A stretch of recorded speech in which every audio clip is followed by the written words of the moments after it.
course of discussing movies, the host will spoil plots. You've been warned.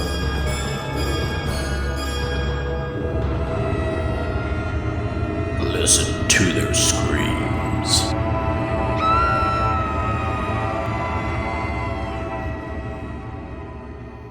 Greetings, ghouls and creeps, and welcome to Listen to Their Screams, a horror podcast that feels like you're chatting with friends. I'm one of your friends, Dave, joined as always by our other friend, Ike. Ike, how are you? Hey, can't complain too much. You know how it is. Living the dream. Living the spooky dream, hopefully. Yeah, we got some spooky stuff to talk about today, including a review of the public domain horror movie I Heart Willie, of course, based on Steamboat Willie, the Mickey Mouse short. We will talk about that later in the show. Before we get there, Ike, did you watch anything else this week? Let's see. Well, we restarted a watch of the MGM Amazon show. It's called From, um, which weirdly enough, I'll never understand all these like weird subscriptions and like Amazon's got like MGM extensions and this, that, and the other. But anyways, we started rewatching that. We watched the first two seasons, so we're restarting the first season just to get caught back up on it. And then the third season recently just finished, so we're hoping to get that rolling. We've heard it's pretty good. Outside of that, I haven't done a whole lot. Been pretty busy. I recently got a new cat named Oni, which is Japanese for like a demon. So um, let's hope that the name is not indicative of her behavior as she lays on my chest currently. Well, let's see. I actually did watch a couple things. I watched from 2011. I watched the movie The Tunnel Okay. on Shudder. It was pretty good. Kind of a found footage. It was pretty creepy. I watched on YouTube a short called Portrait of God from 2023. It was okay. It wasn't very long. It was a little trippy, but it was all right. I liked it. And then I did watch the recently released on Screambox Cannibal Comedian, which was it was something. It was pretty good. It was funny. And it wasn't really, I don't know, I wouldn't say there's any like spooky or creepy to it. There was some blood and stuff, but it was a fun watch. Definitely definitely very comedic, living up to that part of it. Yeah. It was a kind of I thought it was a creative approach to it. I didn't know how they were going to pull it off without being hokey. I think there was some intentional tongue-in-cheek hokiness to it, Right. but overall, it was. I thought it was fun. It was, again, it's one of those things where I'm thankful for the streaming services where we can get movies like that may not have seen the light of day otherwise. But it was a fun watch. So Yeah, absolutely. I meant to actually watch that. But the so I normally what I use to watch my stuff like while I'm working, I have a Fire tablet, and there's not mhm. a Screenbox app for the Fire tablet, and my phone's been acting up, so I was like, okay, let me try and get on the tablet, and like I tried to watch it like on the website. You can't actually use the Screenbox website to watch movies on it like a mobile device, so you have to download the app. And I even went as far to like download the APK file, like the application file for Yeah, Screenbox, and like yeah. download it like through a backdoor. Still couldn't get it to work, so I didn't get to watch Cannibal Comedian. So I'll have to, because I normally watch Screenbox on my phone because I have the app on my iPhone, but it was Yeah. phone's been acting up. So anywho, Yeah. I'll have to check it out. Yeah. It is pretty fun. When I have a movie on in the background while working, I actually have a quote unquote second monitor on my desk, which is just actually just a small TV pretty much. Or I mean it is. And Yeah, and I do use it for work. Sometimes I do need a second monitor and I do use it for that, but sometimes when I'm not, um it is my TV that I have something on in the background while I work. there you So go. that's I need to right. get me So one of them. that's right. It's very convenient. I and it was no lie. I pressed Monica, hey, I need a second monitor. Sometimes I have, and it's no lie. Sometimes I do very much need a second monitor for work. But to be true, more often than not, no. It's more often than not, it's for viewing pleasure. So, and that's okay. Um, So let's move on to our first segment. Order up! Here's one house special cheesy slasher. Enjoy. And it is time for our cheesy slasher of the week. This is a segment where we give you a cheesy, corny, low budget, whatever, goofy horror movie from the past that we present to you to watch. And kind of keeping a little bit with the public domain horror movie type, although this is not really public domain. It was licensed by them. They went through all the channels and stuff to do this. It's not like this is out there in public domain. But I present to you the Banana Splits movie, which has kind of got a little bit of a cult following that I have seen. It is based on the Hanna-Barbera show from 1968 to 1970. And it is described as young Harley is having a dream birthday. He and his family are going to watch the taping of his favorite show, but the dream becomes a nightmare when the animatronic stars turn homicidal. It was written by Jed Hilenoff and Scott Thomas, directed by Danishka Easterhazy, starring Danny King, Finley Wojtak, his song, and others. And the movie is available to purchase or rent on video on demand. Yeah, this was Banana Splits was a show that was out, like I said, in 68 to 70. There were some replays on it. It was basically people in costumes playing this band called the Banana Splits, which were a bunch of animal type characters. And the show they did there was wraparounds. They did the wraparounds, which kind of had either there were either other live action segments with them or animated segments also on the show. And they adapted that into a movie. Not what you one of those it was one of those first cases I remember. I've not seen the movie yet, but it's one of those first cases that they did something that I remember thinking and people saying, "Wow, they took that and made a horror movie out of it." What's kind of deal like, which now they're doing with all kinds of stuff. So, but Right. a lot of people have said it's good fun.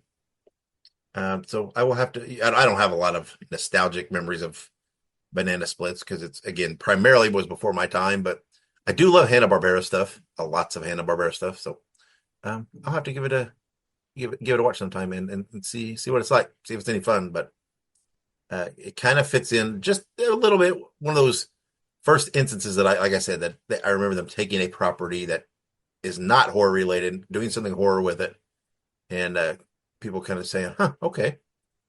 But now it just seems to be a commonplace. Right.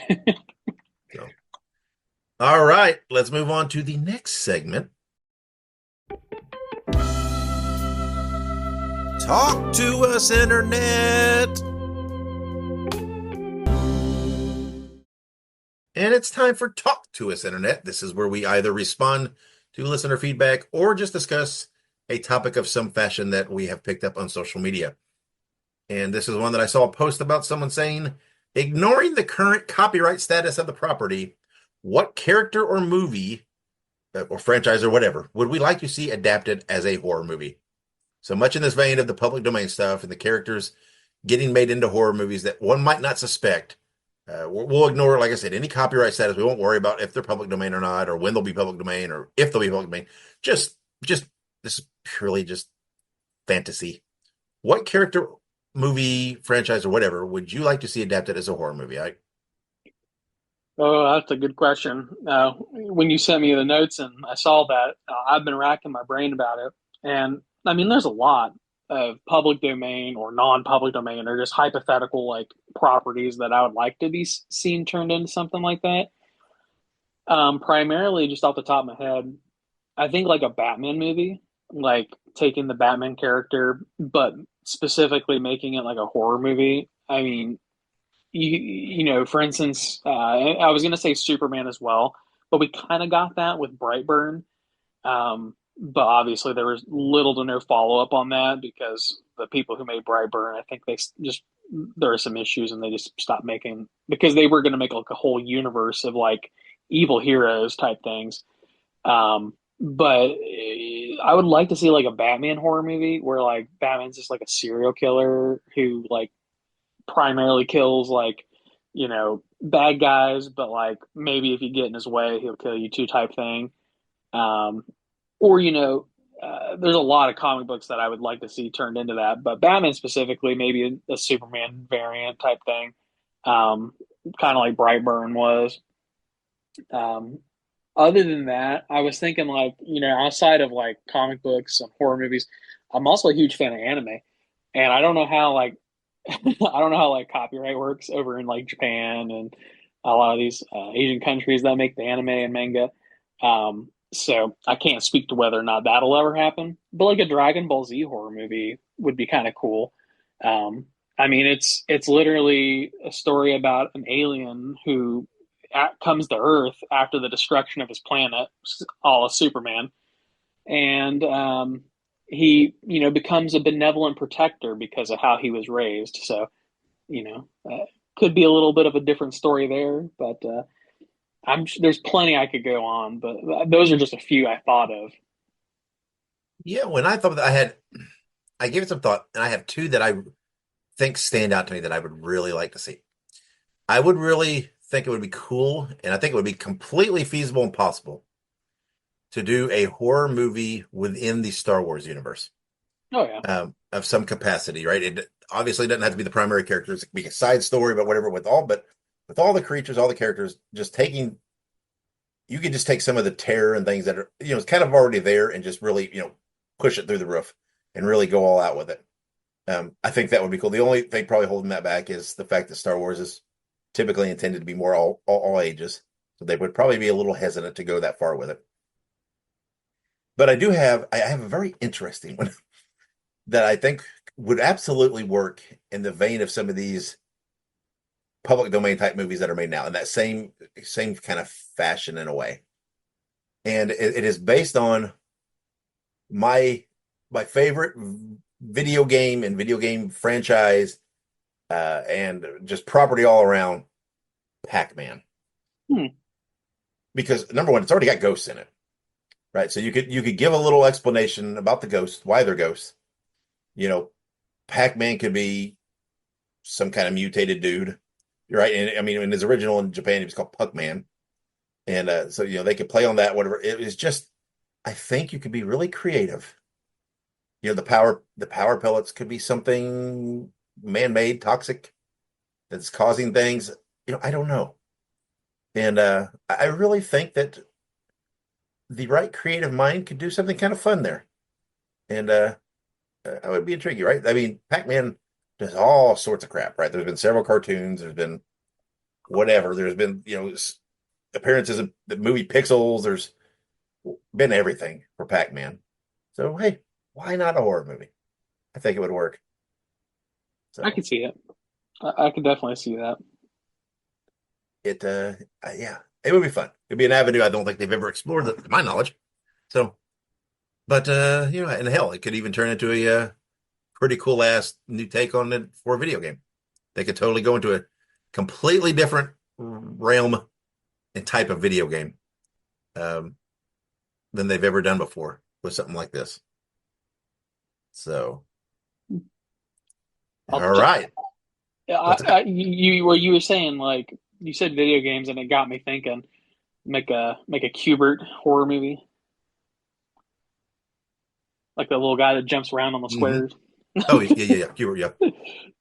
That could be. I just kind of compared that to like Pac-Man, or is there can we make a Pong horror movie? That might be a little bit of a stretch, but I'd like to see somebody try. It's kind of basically like a weird ass tennis video game. I don't know. Right. Qbert was a fun game, but the little dude did kind of creep me out a little bit. And he's a little weird looking, a little monster. He is. Yeah, they did make a Qbert cartoon for a while, but pretty much in the 80s, they made damn near every video game that was really super big had a cartoon.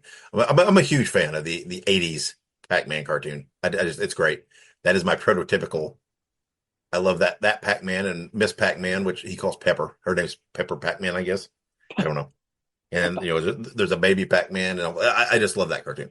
But yeah, again, I think you could take almost any of those, right? Frogger, dude, come on.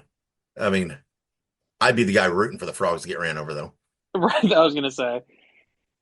But or hell, what if Nintendo could totally take Mario and do a horror movie, with a Mario or Donkey Kong or any of them. I mean, even with the movie, I mean, Bowser was a little scary in the movie.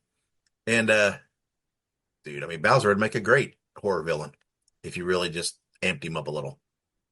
Oh, So absolutely. I mean, he's literally a fire-breathing lizard. Like, that's right. If you no, could just not much of a stretch. make him a little creepier, maybe lean into that obsession with Princess Peach a little more, and you could really get some weird shit there. Oh, absolutely. But It's yeah, already but I weird think as it is. it is. I think a lot of video games could work, for doing things like that. So, but it's fun. I mean, I think the right minds could take damn near anything, I think, and make a horror movie out of it. And I know some people will hate it, much as they do the public domain horror movies. Which, you know what, we haven't had a wives rebuttal in forever. We're gonna have the wives on and discuss public domain horror because Monica absolutely hates them. Yeah, Hates them with a passion. Hates them. Hates the concept of them. Hates everything about them. Well, she would never even give them a watch because she absolutely despises the concept of them. right. The mere basis of it. Yes. I guess I understand that to some degree, but at the same token, like it's not that deep. But Kayla's a little bit different. She likes the public domain horror movies. Like she liked the Winnie the Pooh, Blood and Honey. But she's even said that she didn't really grow up with Winnie the Pooh per se. So it's not like something that, is destroying her perception of it or anything. Dude, I thought everybody had Winnie the Pooh in their life in some fashion at some point.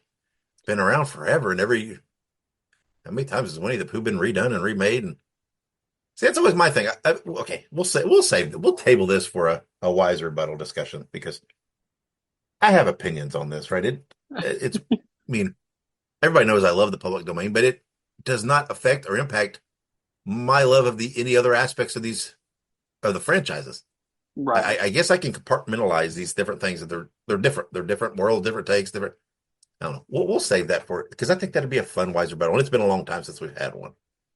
So and it might just be Monica on her side, but she feels so strongly about it. I think she'll really come out swinging. So I think so, as she normally does. she always does. Yes. All right. Let's get on then to the next segment. Stump the Co-host. All right, it is time for Stump the Co-host. This is our horror trivia game that we do once a month now this year. And so far, Ike is the two-time defending champion, and he currently has a 2-0 lead in 2025.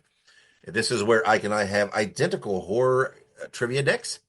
We each pull 2 cards, which is a total of 4 questions, and we alternate answering questions until we have a winner. If no winner is determined in the 4 questions, then we continue on until a winner is decided. No more draws in this. It's a fight to the death, which I hope not, because otherwise I would have died twice over already.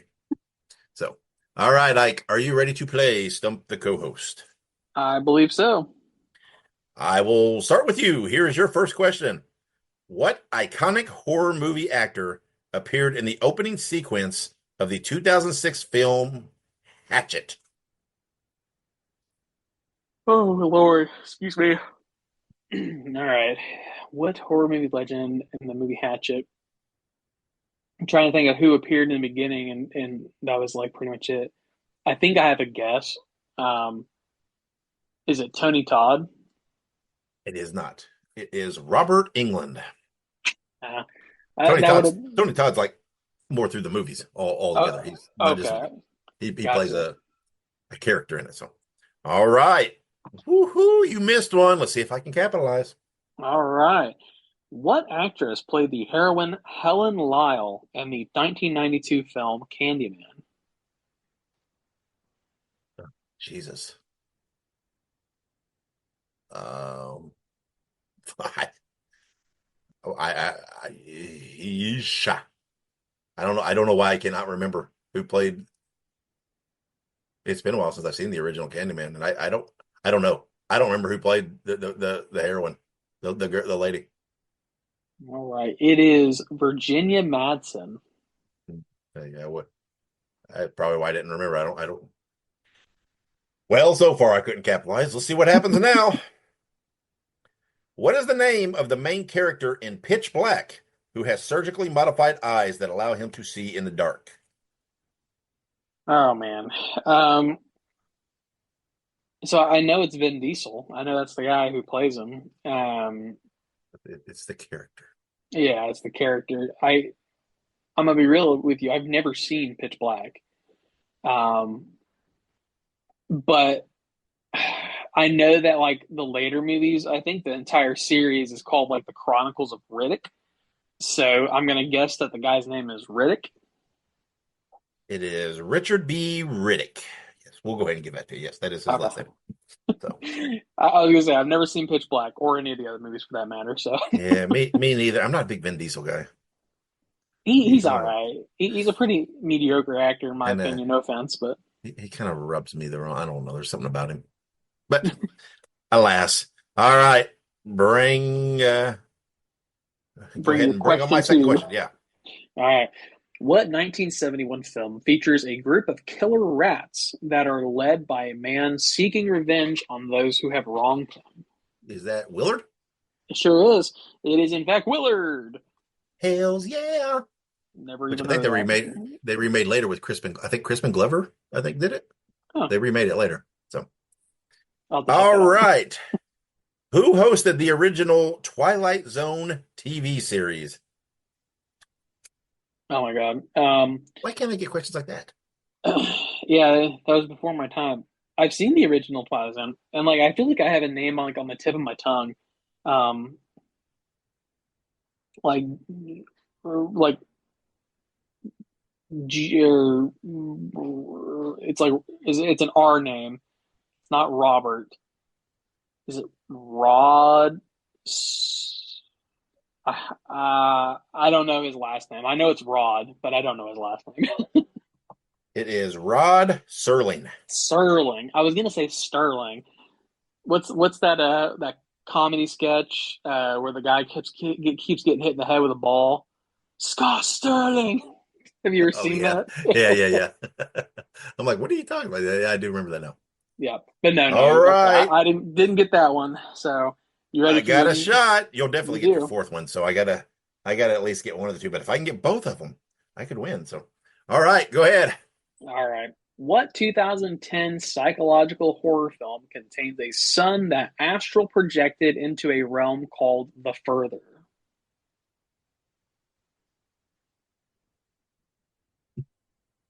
Damn it, this is not my prime period to be for horror. A son that astral projected. A son like SON, right? Like a Yeah, like okay, like a father son. projected in the further.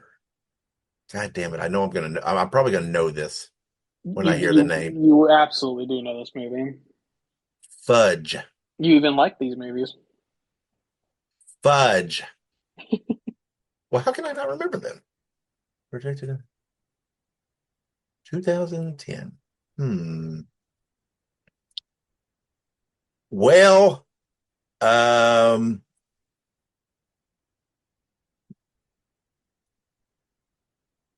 oh, wait a minute. It is, I am going to say it is Insidious. It sure is. It is Damn. Insidious. Yes. The only reason I got it is because you said these movies. I thought, oh, it's a franchise. Yes. Then but then I was thinking more of the newer ones where he's like in that, and I'm like, is that called The Further? That other one, like, and then I'm sitting there thinking, which one is it? Is the original one just called Insidious? It's like, whoo, pulled that one out of my fucking ass. Oh All man. right, this is a gimme question. Okay. Robert Englund portrayed Freddy Krueger in what horror movie franchise? Is it Friday the 13th? No, Nightmare on Elm Street. Yes. Okay, we are tied 2-2. So we at the very least we'll go to sudden, or what, not sudden death, but overtime. But I can win this round if I can get this question right. Here we go. You ready? Not All really, but right. I'll do it anyway. Okay. Where are the phone calls coming from in the movie When a Stranger Calls? Oh, from In the House. That is correct. Fuck yeah, I got one on a movie I actually know. I was gonna say that one's a pretty easy one. Even if you've never Yeah, seen that yeah. movie, like You could guess that. it's like the classic. The call's coming from inside the Yeah, house. yeah. Holy shit! I just won one. I don't even know what to do. I don't know how to react. How does one celebrate? I don't know. So I guess we'll start by just taking a break so that I can wipe away the tears of joy. And I don't know.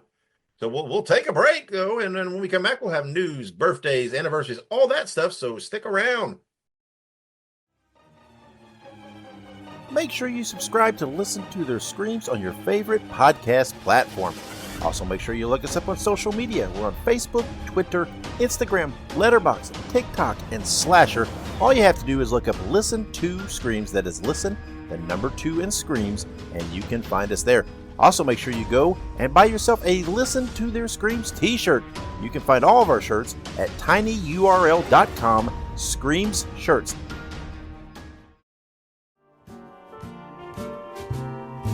Spread the news.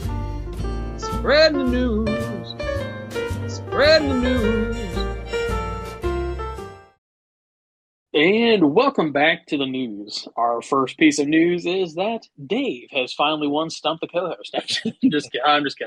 That is news. That is news. So it's a 2-0 or 2-1 for 2025. We'll see. Right. We'll see what happens next month. But I don't even know the last time I won one. I think I was pulling out some draws here and there, but I don't know. That's woo. well, the good thing is we can no longer draw. So we have to. Right. Somebody has Right. to be one. It's like Highlander. Right. There can only be one. Yeah. All right, Yeah. let's go. All News right. time. News time. So, speaking of public domain horror, we have a trailer being released for the Hooniverse movie. You heard that right? Hooniverse? Bambi the Reckoning. The movie is scheduled to release later this year. I have seen the teaser for this. I've not seen like the actual trailer. I remember there was a teaser a while back that kind of just showcased like a little scene from the movie. But I'm definitely I'm excited for all these movies, specifically Pooniverse. You know what I mean? Like, come on, that's such a gold name. It's a gold standard for horror movie names. It is, and I did watch the trailer. It's pretty good, right? But Bambi looks scary. Bambi looks freaky, and I could be wrong because I only watched the trailer once, kind of in passing, but it looks like maybe this opening scene of the trailer is from not a scene but a setting in Blood and Honey 2. Okay. Like the camper thing or whatever. Remember there was wasn't there a camper? It looks like there were some people walking around like searching with some flashlights looking, and it looked like it was the camper around that area. So I hope, right, that this ties. I know they're all in the same universe, but I hope that they tie it in just directly like that. And if so, it will be pretty cool then, because that kind of implies, at least in my mind, that this takes place immediately after Blood and Honey 2. Right. So that's pretty cool. I do know that at some point they're going to be doing like a team up type movie or whatever you want to call it with all of I'm telling you, it's pure gold. That's going to be wild. It's going to be like just fucking Disneyland on acid. It's just going to be crazy. So, but yeah, I'm looking forward to Bambi the Reckoning because I truly think it'll work well on one of those creature type horror movies. Absolutely. And it's not to mention they're kind of playing up on the whole like team up movies, like the Avengers. Because I'm pretty sure the poster they made looks very similar to like the Infinity War poster. So funny. So funny. I love it. But speaking of the Pooniverse, Popeye the Slayer Man will be available video on demand on March 21st. I love the Popeye the Slayer Man. Mm. It sounds like Doom Slayer or something like that. He's gonna start slaying demons. But no, I think he's going to be slaying fellow humans. So, but yeah, Uh, I'm obviously very excited for this. This is peak media right here. I'm telling because I love Popeye. I love the Popeye comic strip. I love the Popeye cartoon. I even love the Popeye movie with Robin Williams. I love it. This works. I have seen the trailer or teaser or whatever it was. I don't know if it's a full trailer, but man, I'm telling you, it's going to be great. You know, a dude that's kind of weird looking, squinty eyes, oversized forearms, gets weird power from can spinach. Come on, it's already almost a little creepily horror a little bit if you start dissecting it. So, but yeah, this one's gonna work for me because this see again one of those deals where I love a franchise so much I can separate this out from the other stuff, from the cartoon or from the comic strip or from whatever, and into its own thing and just love it as an extension of that world, and it's gonna work. It's gonna be fun for me. Absolutely. I think it'll be great. And there's obviously a crap ton of other movies that are coming out, and not just the Pooniverse, but just in general. So Yes. we'll be very excited, and we'll continue to release news about all of that as it goes along. But absolutely, Popeye and Bambi: The Reckoning will be our next two Pooniverse Yeah, movies. and there's also a well, I don't know if I guess Papa is by the same people, but I don't know if it's within. I don't know if it's. I don't know. I don't know if they're considering it within the Pooniverse. I don't know. Maybe. I guess. Hopefully, Yeah, I don't know. But I do know also though that Pinocchio Unstrung or whatever it's something like that. yeah. It's pretty soon too. So So hopefully we'll have a bunch of movies coming out this year that are, the yeah, what is it called? Public domain. I always forget the name words public domain. It always escapes me, but yeah, and I believe good they've year said for it. something about doing. I don't know, maybe a Cinderella one too down the road. I don't know. I mean, I think there's a plan for. I don't know what all they got planned. Uh, but I'm pretty sure that we're getting the Bambi, and then this Popeye thing, and then the Pinocchio. I don't know, sometime this year, definitely. So Very good. All right. Well, now we're going to move on to our obligatory Scream 7 news. Almost every week it feels every we week do. it's like someone else is coming back. And this one just I don't know. I was me and Dave were talking about this behind the scenes, but David Arquette has been confirmed to return for Scream 7. So clearly, David Arquette's character Dewey, he died, very very clearly died, and not the last movie, but the movie before last. So there's pretty much no chance that he's going to be still alive in this movie. So that means that it would have to be a flashback. And Dave and I kind of came to the consensus that like there's a lot of people that they're bringing back who would have to be either in the form of flashbacks or like I don't know, like like not paranoia, like hallucinations or something. You know what I mean? So it's Yeah, like either this whole movie is going to be flashbacks, or like somebody's tripping balls on acid and they just don't know where they are and just seeing a bunch of stuff or something. I don't even know. it's so weird. This is like the third big character that is quote unquote dead.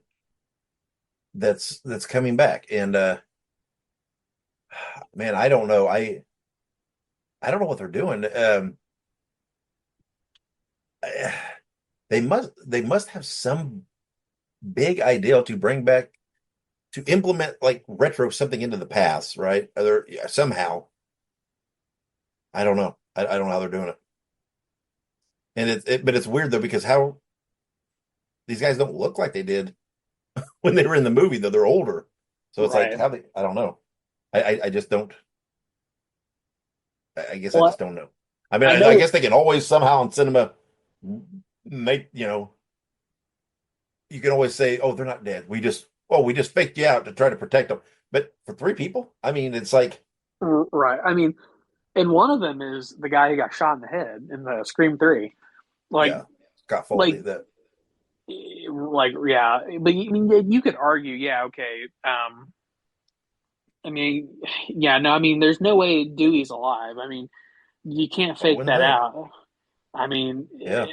there are some like potential, like for instance, like Matthew Lillard's character. Yeah, I could see the argument that he's not dead.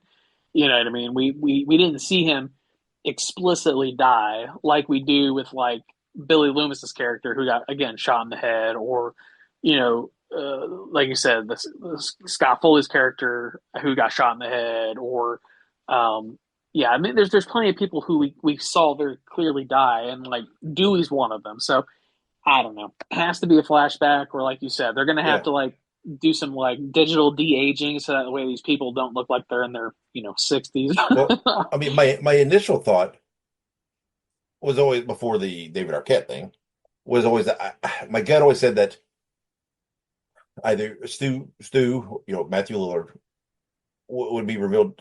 I don't think he'll be revealed to be the killer because since they've already announced him, but I Yeah, do think there'll be a reveal that he is still alive. And my gut always said they're going to make it where Stu has been orchestrating everything from the get go. He's had his yeah, finger involved in all of it to try to get to her, to Sydney. And then I thought when they announced Scott Foley, I thought, oh, yep, they're going to.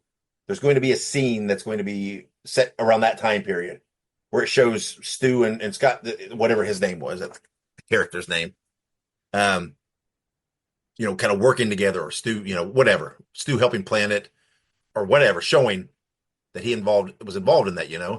And but then I'm like, okay, what's the Arquette thing? Unless they're going to do a thing showing Stu had involvement in David, Dewey dying.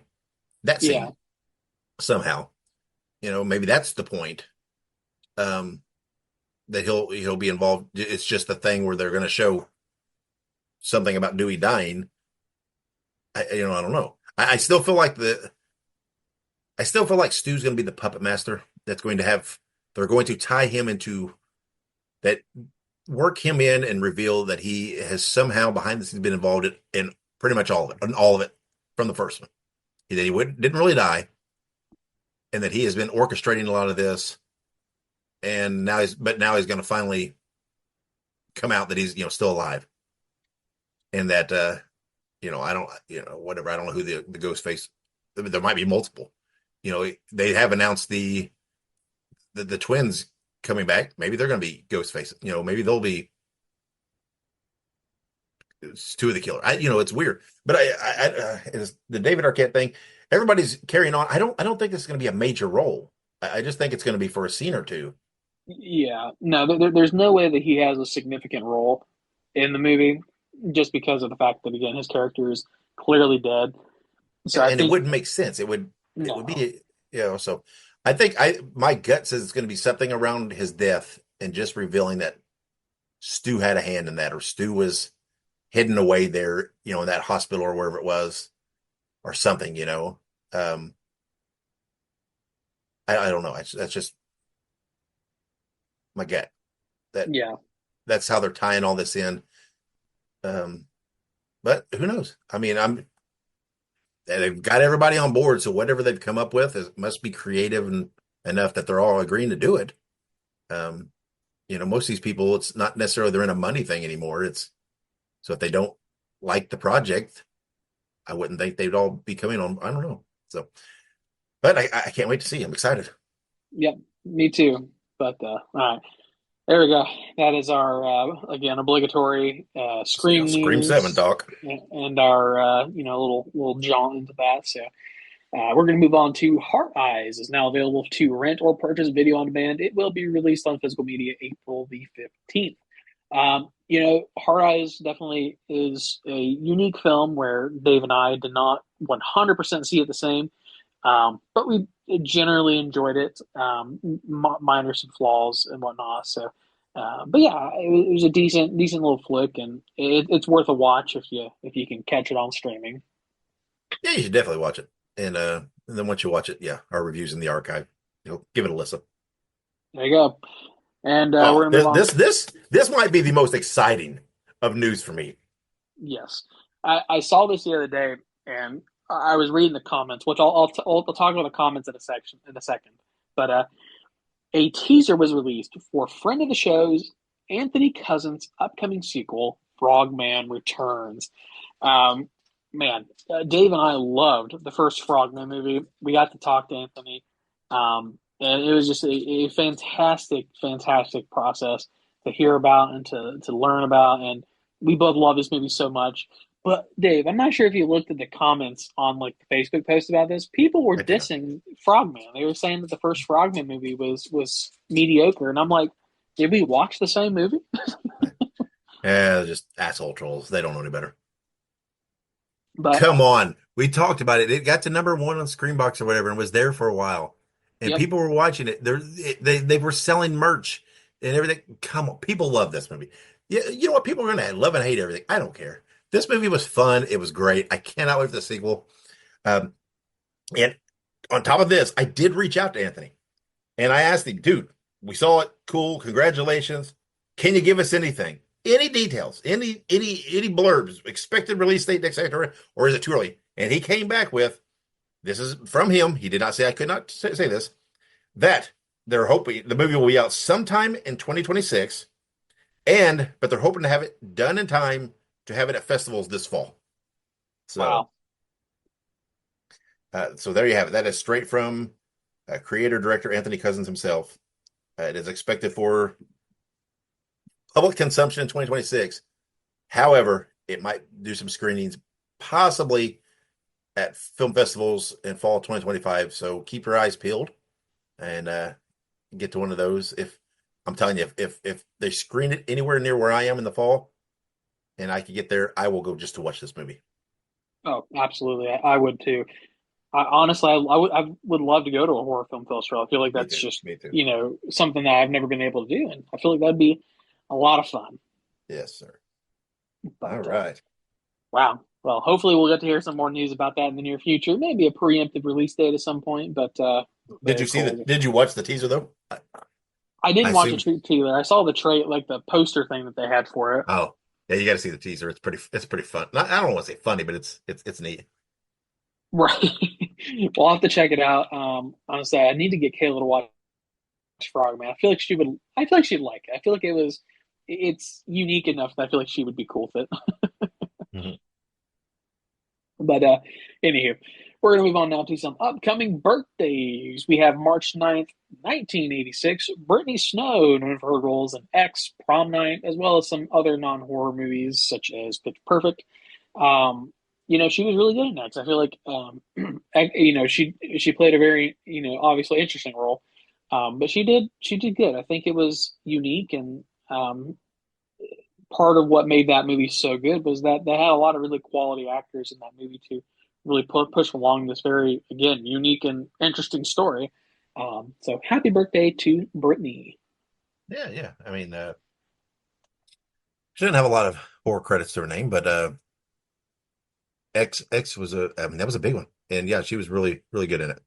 I really liked it. She's good in everything though. I'm not like a huge fan of the Pitch Perfect movies, but she was hilarious in them. Yeah, absolutely. And like you said, Pitch Perfect obviously is not everybody's cup of tea, but it's a decent pop culture moment. A lot of very interesting people came out of that movie. Anna Kendrick and Adam something or the other. I can't remember what his name is. He's But all over the place. yeah, he does all kinds of stuff now. I don't know if he's ever done any horror movies, but I don't think I'm pretty sure Anna Kendrick has been in a horror movie or two. Um, but yeah, there's plenty of people who came out of that movie who just went on to have bigger careers and whatnot. So Yeah, Rebel Wilson. But anywho, very cool. And for some reason, when I said "Happy Birthday, Brittany," it made me think of that song. It's Brittany, bitch. Anywho, moving on to some upcoming movie anniversaries. March 8th, 2024. Imaginary. It's just my imagination. That was a sort of a letdown. It was a good movie, but I was definitely expecting more yeah, out of it in retrospect. Um, yeah. it was fun. It was just I I definitely expected much more out of it, so that's probably my fault for going into it with such high expectations. Um, but I mean, we have a review in the archives. It received generally positive reviews, but I feel like it could have been so much more. It was one of those movies that, for whatever reason, I saw the trailer and I saw the premise, and I hyped it in my head and I thought, oh, this is gonna be great. This is gonna be fun. This is gonna be. And then it's like I watched it and I was like, okay. It was just kind of blah. It wasn't what I hoped. But yeah, it was still okay. Just not as spectacular as I'd hoped. So Absolutely. And, I mean, honestly, I feel like it was kind of released along the same time as like what was the Water movie that came out? ugh, It was like yeah, that was right towards the beginning of the year last year. It was what was it? Deep something Night pool, Swim? Night Night Swim? Swim. Yeah, Ish, that oh again a movie that I thought, oh, that looks good. It's gonna be good and whatever else. Yikes. We were absolutely. because I remember in 2023 we were so pumped about how the year started with like Megan and a couple others, and it's like, oh, this is the year starting off good. This is some good stuff. And then Yeah. we saw 2024 and some of these early movies were, oh, well, this might do good. Yeah. And like 2024 took a while to really get going, I think. Yeah, to pick up steam, that's for sure. But well, fingers crossed. 2025 has been pretty decent so far. We got some pretty good stuff coming down the pipeline in the next few months, so we'll see how that goes. Yeah, Um, it's weird. It's like a 2025 though. It doesn't have like any of the quote unquote blockbuster type movies no, not really. like that we've had the last couple of years. We've had Screams and Saws and Terrifiers, and we don't have. It's like we don't have any of those that you just anticipate will be super. So I'm not saying there won't be good movies. I'm not saying that, but it might make for a very intriguing top five at the end of this year. The we may have to give it extra thought because we've had some default number ones. I think the past couple of years where we pretty much knew, and I don't know, it might be wide open this year. I was gonna say there to right now at least. I mean, there's a couple of like really good movies that like to me are probably gonna make it be in my top five, but like there's none that at least up to this point have stuck out so much that I'm like, holy crap, like this is my number one. So I'm hoping that as we go along, we'll find those really standout pictures, and we'll see. Yeah, I mean, we.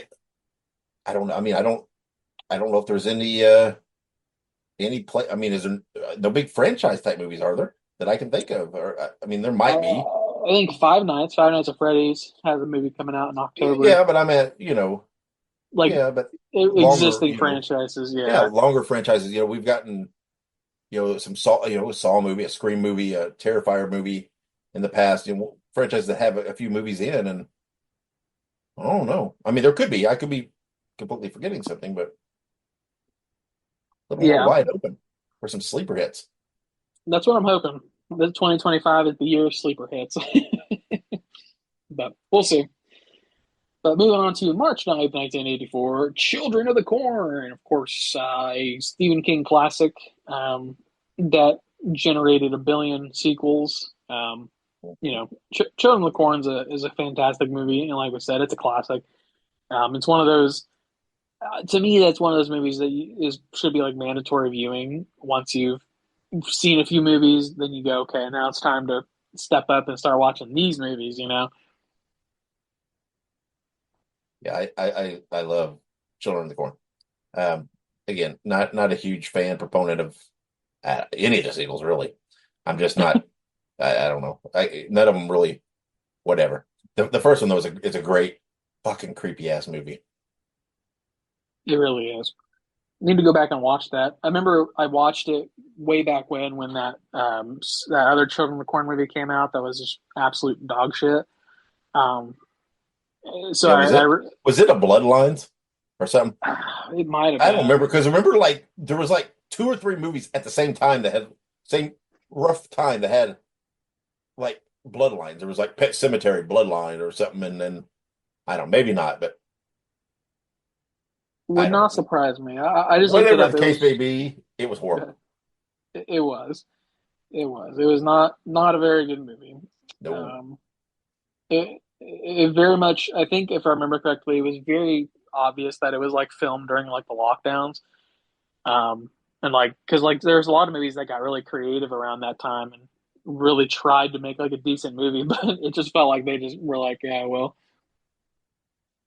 But anywho, enough crapping on the remake.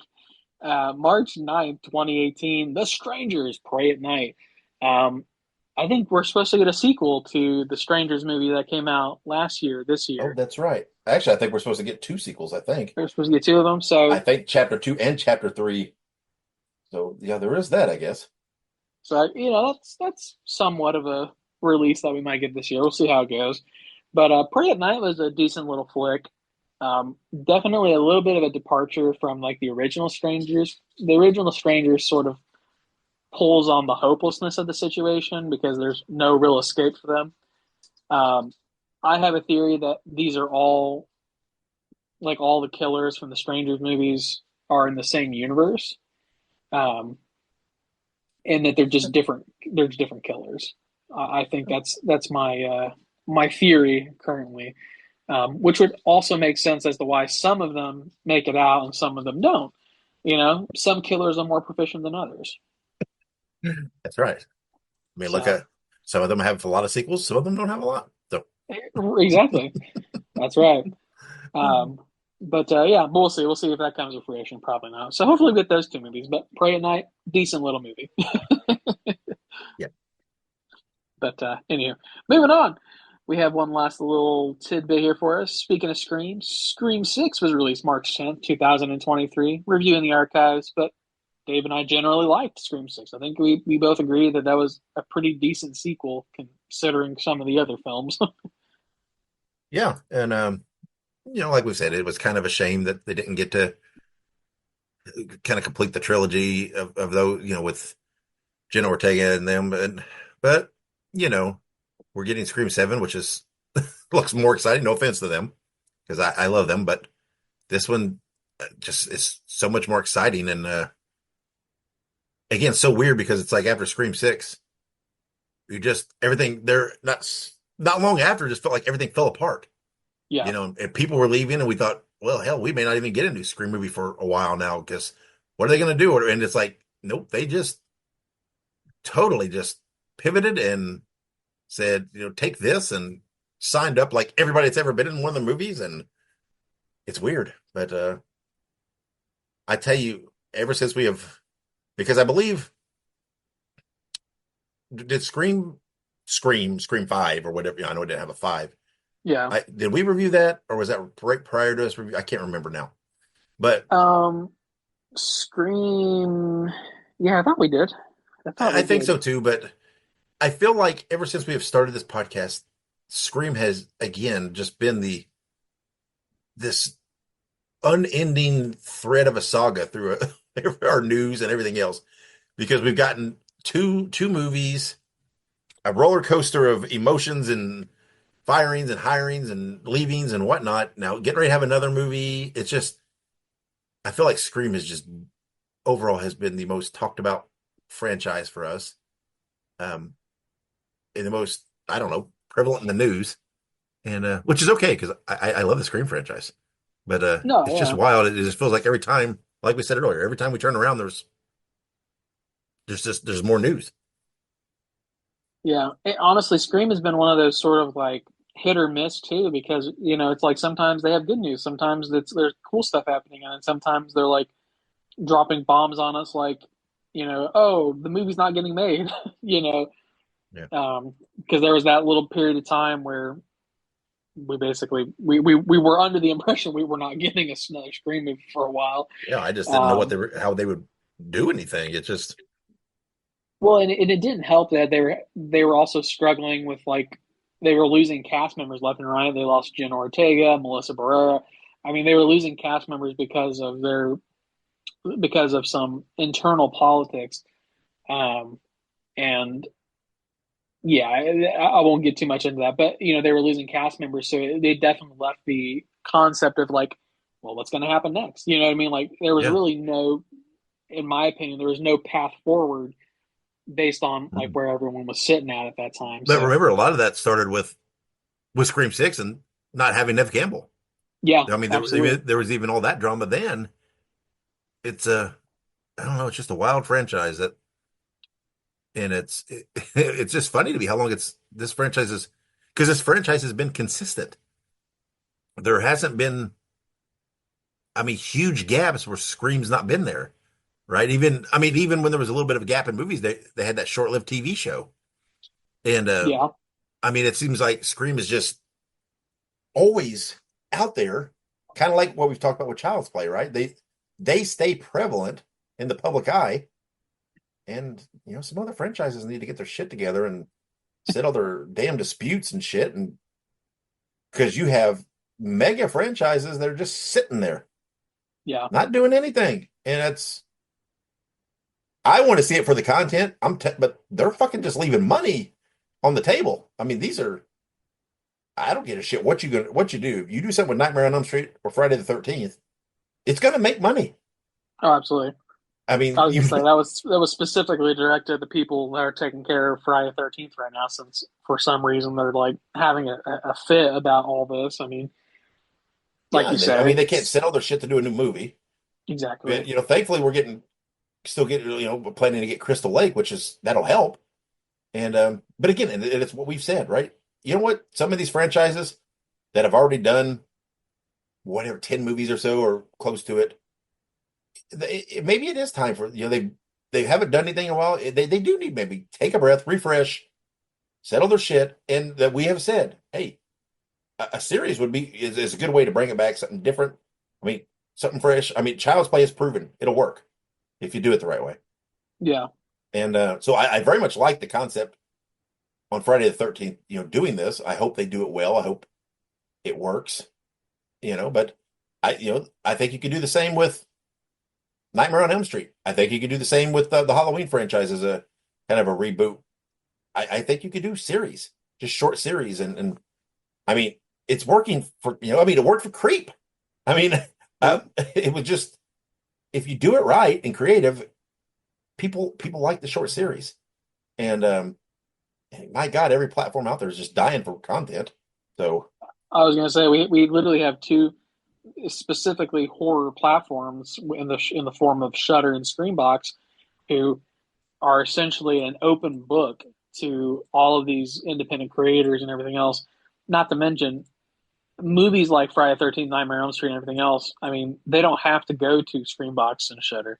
no, They they're could gonna, very easily they'll cut a yeah, they're deal with good. Max or Yeah, Peacock or any of these other multi-billion-dollar companies. You yeah, know what I mean? So yeah, they're going to get on the big stuff, but I don't know.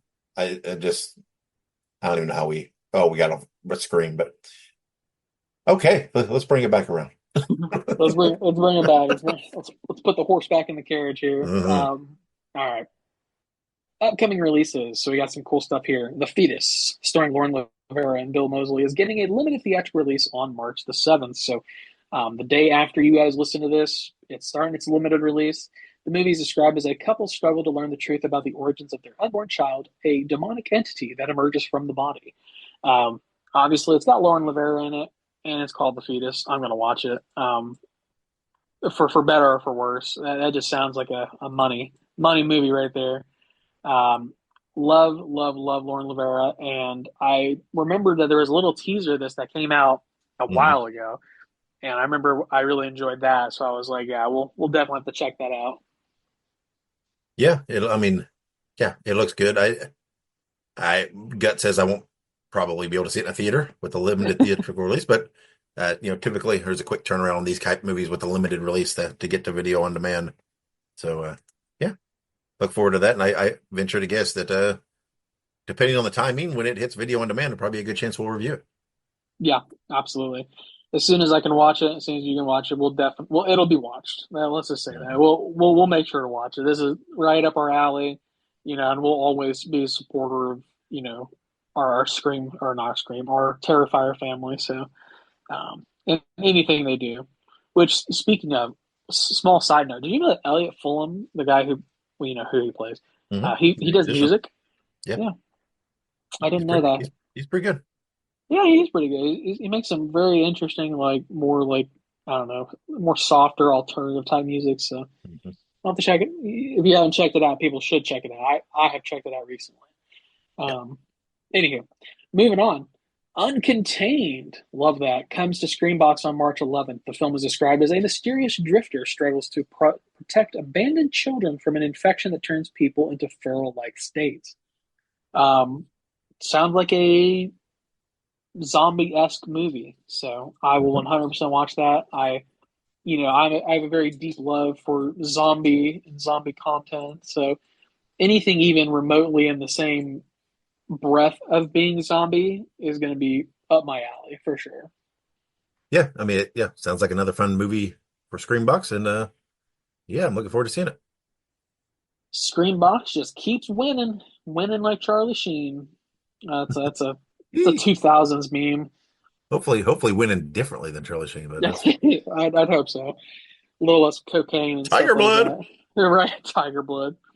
Oh man, the 2000s were a wild time. Early 2000s. Anywho, moving on. Breaking Glass Pictures will give us Butcher's Bluff on March 11th. The movie is described as when four college students set out to investigate the legend of the Hog Man for their film thesis.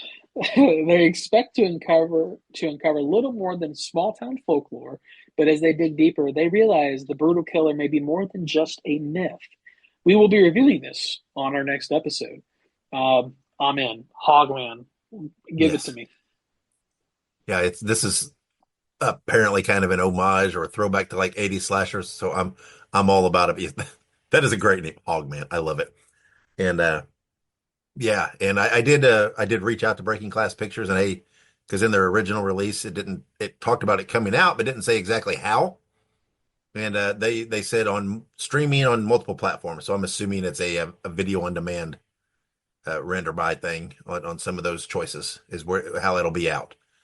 So apparently on March 11th. That's what I take from that. So, but Right. yeah, I can't. I'm looking forward to watching it. And even the name Butcher's Blood, that just sounds great. I love it. But Hogman, I saw a picture from the poster and it looks great. But you just hear the name Hogman and you're already like, yeah, I need that action figure. It's like that sounds toyetic. Absolutely. I mean, it's just Hogman, Frogman, Mothman. I mean, come on. I smell another team up movie. Right? Yeah. The team up of Hogman, Frogman, and Mothman. Kind of rhymes too. Oh man. But very good. Can't wait to watch that. And you guys can get our official review next week. Moving on to our last little bit of news. The Toxic Avenger is finally getting released. I remember talking about the Toxic Avenger movie for, years at this point. So we'll see what happens. But the movie starring Elijah Wood, Kevin Bacon, and Peter Dinklage will hit theaters on August 29th. So very interested to see how that goes. I'll check it out. I've heard of the Toxic Avenger, and I'm pretty sure this kind of somewhat falls into like the Melt category, doesn't it? Yeah, it does. And Toxic Avenger, I love the original. There's a bunch of sequels too. I haven't seen hardly any of them. The sequels, but I love the first one. There was even a brief-lived Toxic Avenger cartoon in like the 80s or 90s, and but a trauma films thing. I think I'm guessing with this one, I don't think it's actually directly made by Trauma Films. And Lloyd Kaufman, who's the head, he's a wacky ass dude. Follow him on social media. He's a wacky dude. But they created Toxic Avenger. But I don't think they've directly made this. But probably licensed it out with those kind of stars. But so this is taking Toxic Avenger and giving it a bigger production backing. But it wasn't going to get released because they were saying that I don't know, it's too disturbing, too gross. No one would ever want to watch it. It wasn't good. They didn't know what to rate it, this and that. And I'm like, dude, that's toxic. That's toxic Avenger. That's what it is.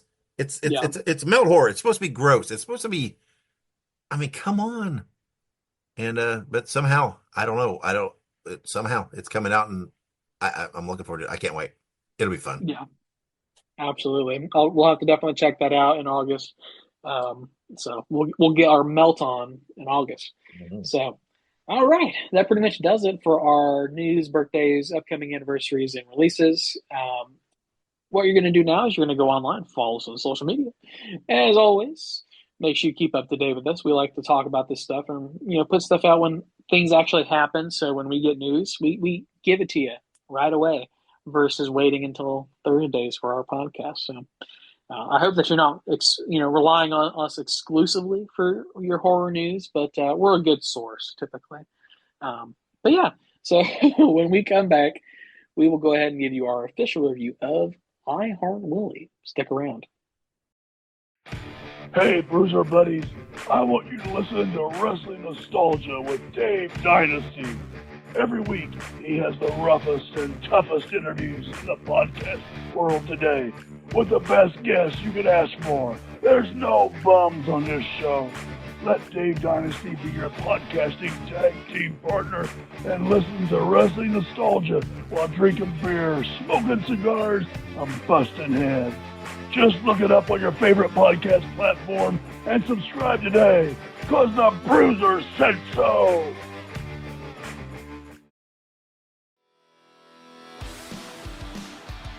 Hey ho, everybody. Subscribe to the Pinhead Pod, the Ramones fan podcast, bringing you interviews, news, deep dives, and much more. Look it up on your favorite podcast platform. That is Pinhead Pod.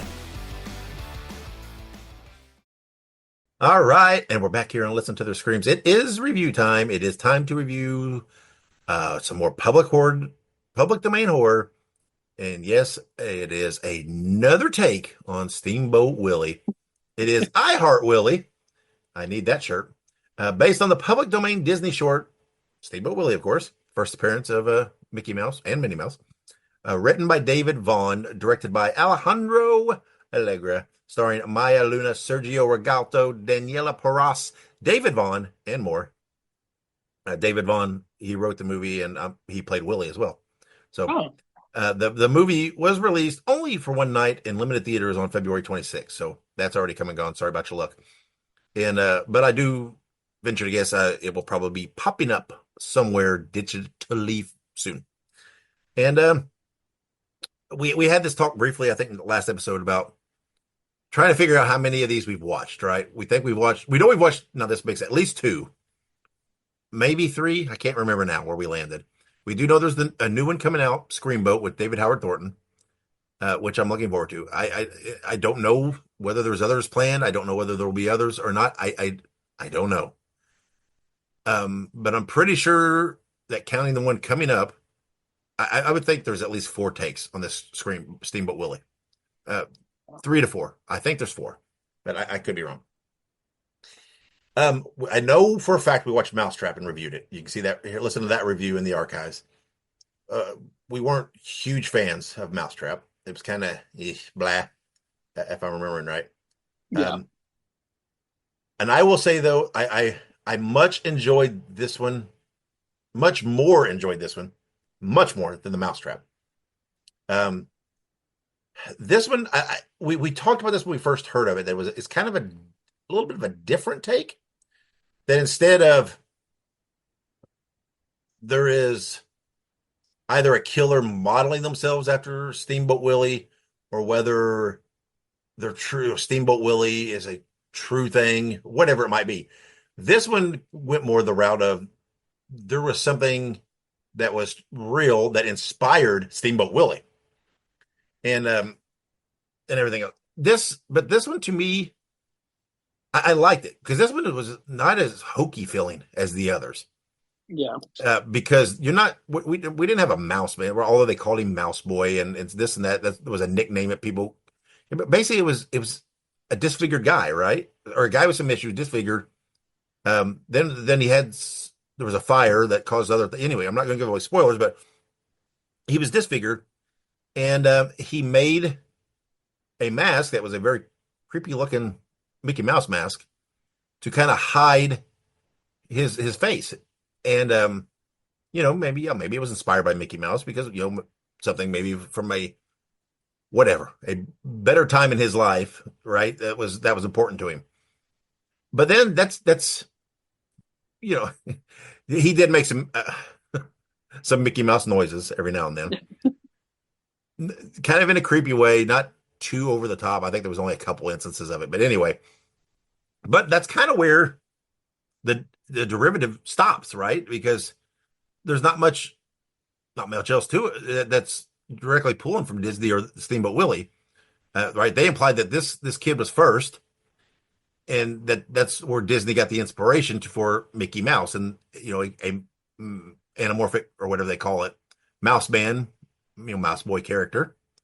Um, Even to the point that they knew this kid's name was Willie, and that's why it was Steamboat Willie was the first. So I kind of like that approach. Yeah. That's different. It makes sense. And but this was it was a pretty decent little independent slashery type movie for the most part. Um, they did in the description say something about a psychopath leads their friends to. So if you pay attention to that and then start watching, you kind of know what's going to end up happening, where it's going. At least I thought, because reading the description they put out there, you knew there was someone in this group that was a psychopath, and you could put it together pretty quick what was what. But it was still fun to watch it unfold. And again, this movie's not anything groundbreaking, anything genre shattering or trend setting per se. But as Right. far as public domain horror, particularly the Steamboat Willie slew of horror movies, this one stands out within that realm. I think it's pretty damn good as far as a public domain horror. Um, I think they did the right approach. I think it's a good approach. I think they've got a good character that looks good without being looks believe within the realm of the world of horror is somewhat believable. And you don't have to stretch the imagination nearly as far as some of these. So, Right. but I enjoyed the movie. Again, especially when you think about it in the vein of public domain, and it's really especially as far as these Steamboat Willie movies go. I liked it. I thought it was pretty fun. What'd you think? I think that the big positive to this movie specifically is that it didn't try and basically it didn't try to rely solely on the fact that oh, hey, I'm Steamboat Willie. You know what I mean? Like, it didn't Yeah. rely on that only, and that to me is what really sets this apart from pretty much all the other public domain horror films. There's not a whole lot of them at this juncture, but it definitely sets itself apart. We have some really good ones like the Winnie the Pooh Blood and Honeys, but we also have some stinkers like the Mousetrap or whatever the hell it's called. But I think specifically with this one, like you said, and this was exactly what I was thinking in my head. This one approaches it as if it is not specifically a Steamboat Willie movie. This is a serial killer movie with the superficial packaging of that what's it called, that public domain horror, right? Mhm. All this is that this is your typical slasher movie. It meets all the typical slasher tropes, something akin to like a Texas Chainsaw Massacre almost. You know what I mean? A disfigured guy in the backwoods of, in this case, Mexico, um, is basically killing people dressed like Steamboat Willie. And like you said, it's most likely childhood trauma, things like that have, pushed him to, you know, act this way, to dress this way, things like that. And it's a very unique premise compared to Mousetrap, which was a Steamboat Willie mask that possessed people, or Screamboat, which is just fucking Steamboat Willie. Uh, just Pretty just much. a mouse in the flesh. Well, somewhat the flesh, and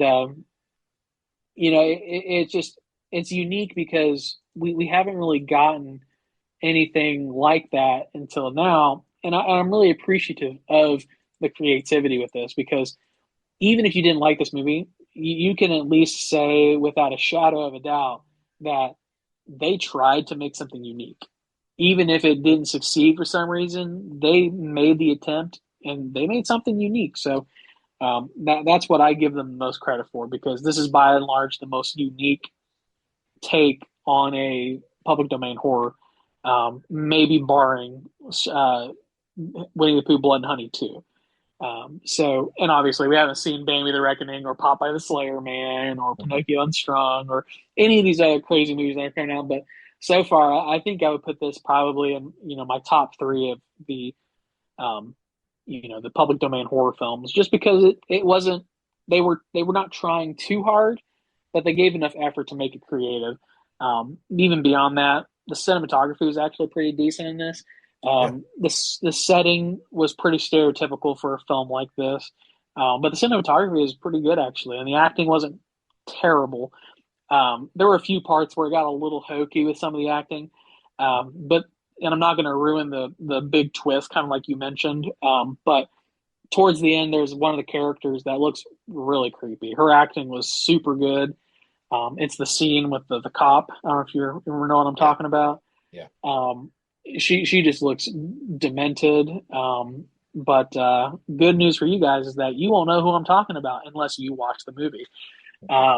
So yeah, but outside of that, decent area they filmed in, pretty, not atypical to a movie like this, and also just decent acting. So I got to give it props for all of that, really, but mostly the creativity. That's what really drew me in towards the end. Yeah, and yeah, to kind of expand on something you kind of said there, this felt like the other movie, especially like Mousetrap. It felt like they said, "Oh, Steamboat Willie is public domain. We've got to make a horror movie about it. So let's do it. Let's make it a horror movie. What can we do?" This one felt more like they said, oh, Steamboat Willie is in public domain. You know what would be a cool idea? It's not like felt like they had to force it. It just felt like a good idea that came from it.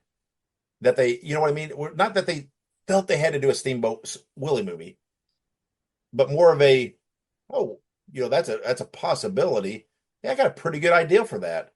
And it just, this feels much more like just a natural development than we have to cash in on a public domain. Right. So, but yeah, I mean, like I said, I really enjoyed it, particularly, as a fan of the public domain horror. And I thought they did a good job. So let's rate this thing out of 5 screams.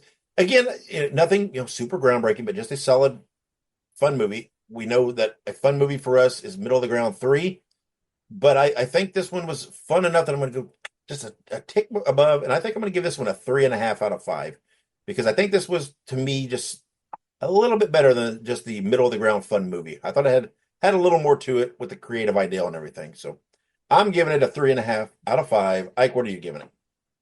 I think I would agree. I think 3.5 is the perfect little rating for this, simply because this is not your standard middle of the ground movie.